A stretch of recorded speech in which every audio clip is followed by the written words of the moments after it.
Understanding Inertia, a comprehensive guide.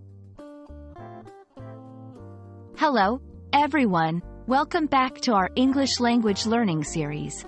Today, we are going to delve into a fascinating word that you might have heard in different contexts. Inertia.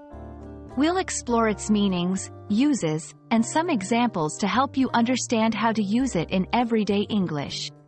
So, let's get started. Inertia is a noun that originates from Latin, and it means a tendency to do nothing or to remain unchanged. In English, we use this term in both physical and metaphorical contexts. Physical context. In physics, inertia refers to the resistance of any physical object to any change in its state of motion or rest. For example, a ball lying on the ground has inertia. It won't move until a force is applied to it. Metaphorical context. In everyday language, we also use inertia to talk about situations or people. For instance, if someone is stuck in a routine and finds it hard to change their habits, we might say they have inertia.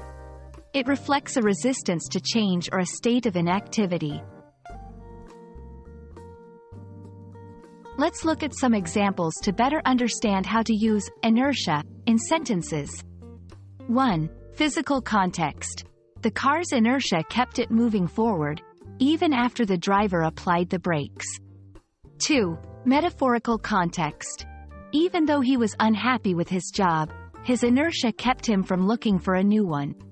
These examples show how inertia can be used to describe both physical motion and personal situations. There are some words and phrases that commonly go with inertia, and using them correctly can make your English sound more natural. 1. Overcome inertia. This phrase means to start moving or making changes after a period of inactivity. 2. Moment of inertia.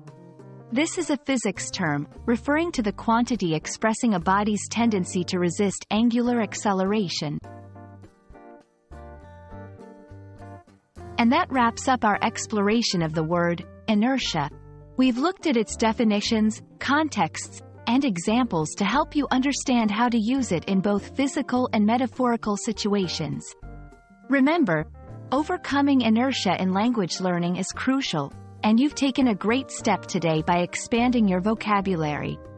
Keep up the good work, and see you in the next video.